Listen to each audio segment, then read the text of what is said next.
Assalamualaikum warahmatullahi wabarakatuh. Perkenalkan, saya Medina dengan NIM C10212410006. Saya mahasiswa agribisnis Fakultas Pertanian Universitas Tanjung Pura. Di sini saya akan menjelaskan bagaimana evolusi marketing dari 1.0 hingga ke 7.0. Selamat menonton. Pernah kamu bertanya-tanya, kenapa cara sebuah brand berkomunikasi sekarang terasa sangat berbeda dibanding 20 ataupun 30 tahun yang lalu? Jawabannya sederhana, marketing terus berevolusi. Di video ini, kita akan membahas perjalanan luar biasa marketing dari versi 1.0 hingga 7.0, mulai dari era industri yang hanya fokus pada produk sampai ke era kecerdasan buatan generatif yang kita rasakan hari ini. Siap? Mulai! Sebelum masuk ke detail, mari kita lihat gambaran besarnya. Marketing mengalami 7 fase evolusi besar dan masing-masing lahir sebagai respon terhadap perubahan zaman. Di era 2016, era digital menghadirkan marketing 4.0. 2019, teknologi canggih mendorong marketing 5.0. 2021, pasca pandemi melahirkan marketing 6.0. Dan di 2024, kita memasuki era marketing 7.0, era generatif AI. Satu benang merahnya, marketing selalu berputar di sekitar manusia. Yuk kita bahas satu persatu. Kita mulai dari awal. Marketing 1.0 lahir di era revolusi industri sekitar tahun 1950 hingga 1960-an. Di era ini filosofinya sederhana, buat sebanyak-banyaknya, jual sebanyak-banyaknya. Perusahaan berfokus pada produksi massal, konsumen dianggap pasif, mereka butuh produksi fungsional dan tugas marketing hanya memastikan produk itu sampai ke tangan mereka. Strategi yang digunakan 4P, yaitu Product, Price, Place, dan Promotion. Komunikasi berjalan satu arah dari perusahaan ke konsumen tanpa ruang dialog. Contoh paling ikonik dari era ini adalah Ford Model T dengan tagline terkenalnya, warna apapun tersedia asalkan hitam. Itu mencerminkan betapa produk lebih penting dari preferensi pelanggan di era ini. Memasuki era 1970 hingga 1990-an, persaingan semakin ketat, konsumen mulai punya pilihan dan perusahaan sadar pendekatan lama tidak cukup lagi. Lahirlah marketing 2.0, era di mana perhatian beralih dari produk ke pelanggan. Moto era ini yaitu Know Your Customer. Riset pasar berkembang pesat, perusahaan mulai menggunakan STP, Segmentation, Targeting, and Positioning, untuk memahami siapa pelanggan mereka dan apa yang mereka butuhkan. Konsumen tidak lagi dianggap pasif, mereka cerdas, bisa memilih dan punya preferensi. CRM atau Customer Relationship Management mulai dikenal di era ini. Meski komunikasi masih dominan satu arah melalui iklan TV dan cetak, pendekatan marketing sudah jauh lebih personal dibanding era sebelumnya. Di tahun 2010, Philip Kotler bersama kolega-koleganya memperkenalkan marketing 3.0, dan ini adalah lompatan besar. Kalau marketing 1.0 bicara soal produk, 2.0 soal konsumen, maka 3.0 bicara soal manusia seutuhnya. Filosofinya, marketing with heart. Marketing tidak hanya tentang menjual atau memuaskan pelanggan, tapi tentang menyentuh jiwa manusia. Perusahaan harus punya misi sosial, nilai-nilai yang kuat, dan nilai yang bermakna. Di era ini, media sosial mulai berperan sebagai platform dua arah. Konsumen bukan lagi penerima pesan, tapi juga pembuat pesan. Dan yang paling penting, Corporate Social Responsibility atau CSR mulai menjadi bagian inti dari strategi brand, bukan sekadar pencitraan. Tahun 2016, dunia digital benar-benar mengubah segalanya. Marketing 4.0 lahir sebagai jawaban atas disrupsi digital yang masif. Kata kuncinya, integrasi online dan offline. Pelanggan modern tidak hidup hanya di satu dunia. Mereka mungkin menemukan produk di Instagram, lalu mencari ulasan di Google, kemudian membeli di toko fisik, atau sebaliknya. Perjalanan konsumen menjadi sangat kompleks. Untuk memetakan ini, Kotler memperkenalkan model baru, Customer Path 5A, menggantikan model AIDA yang sudah lama dipakai. 5A adalah aware, yaitu tahu tentang brand, appeal, yaitu tertarik, ask, mencari informasi lebih, act, membeli, advocate, merekomendasikan ke orang lain.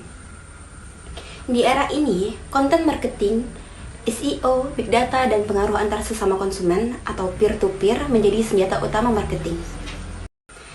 Di tahun 2019 hingga 2021, teknologi canggih mulai merambah ke seluruh aspek marketing. Inilah era marketing 5.0.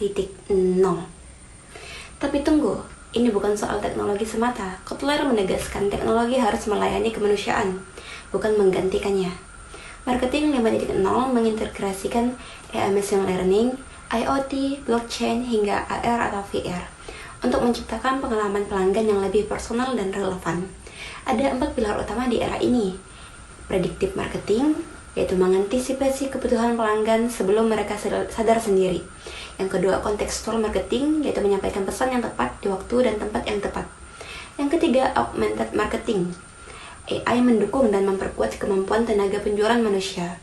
Yang keempat ada agile marketing, kemampuan merespon perubahan pasar dengan cepat. Personalisasi bukan lagi kemewahan. Di era ini, personalisasi dilakukan dalam skala masif berkat kekuatan AI. Kemudian, sesuatu yang tidak pernah kita bayangkan terjadi, pandemi COVID-19. Dan marketing pun berevolusi lagi. Lahirlah marketing 6.0 mulai tahun 2021. COVID-19 bukan hanya krisis kesehatan, ini adalah resep besar-besaran bagi perilaku konsumen. Belanja online meledak, kepercayaan terhadap brand menjadi sangat penting, dan konsumen menjadi lebih peka terhadap bagaimana sebuah brand bersikap di saat krisis. Marketing 6.0 menekankan empati dan resiliensi. Brand yang bertahan adalah brand yang mungkin beradaptasi dengan cepat dan berkomunikasi dengan tulus. Beberapa karakteristik kunci digital experience, perpaduan dunia fisik dan digital yang semakin menyatu.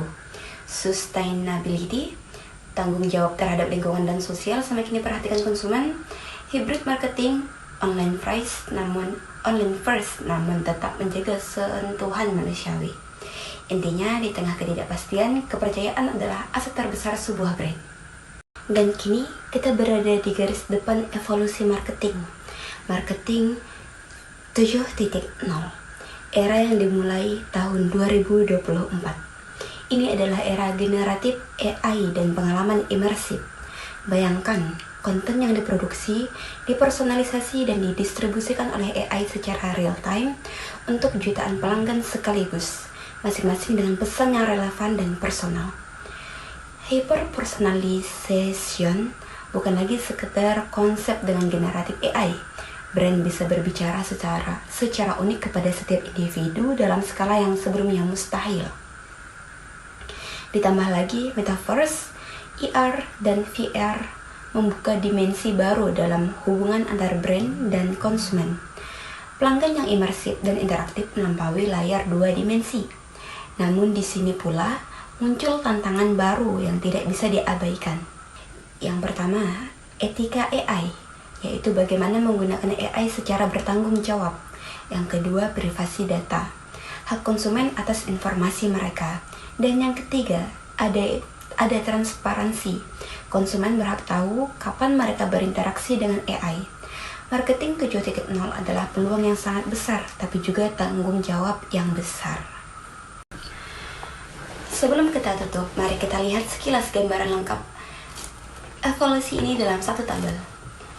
Dari mesin industri di era 1.0, ke database dan TV di era 2.0, lalu internet dan media sosial di era 3.0, kemudian mobile dan big data di era 4.0, berlanjut ke AI dan IoT di era 5.0, e-commerce dan cloud di era 6.0, dan kini generatif AI, AR dan VR, serta Web3 di era 7.0. Setiap lompatan teknologi membawa perubahan besar pada cara brand berinteraktif dengan manusia. Jadi, apa yang bisa kita pelajari dari perjalanan panjang ini? Marketing bukan hanya soal menjual. Marketing adalah cerminan dari bagaimana manusia hidup, berinteraksi, dan mencari makna. Dari menjual produk, di era 1.0, memahami konsumen di era 2.0, menyentuh jiwa di era 3.0, go digital di era 4.0, humanism teknologi di era 5.0, empati pasca pandemi di era 6.0, hingga kecerdasan buatan generatif di era 7.0. Satu hal yang tidak pernah berubah, manusia selalu menjadi pusat dan segalanya. Dan seperti yang pernah dikatakan Philip Kotler, the future of marketing is to create a better world. Masa depan marketing bukan hanya tentang penjualan yang lebih canggih, tapi tentang menciptakan dunia yang lebih baik. Terima kasih sudah menonton. Sampai jumpa.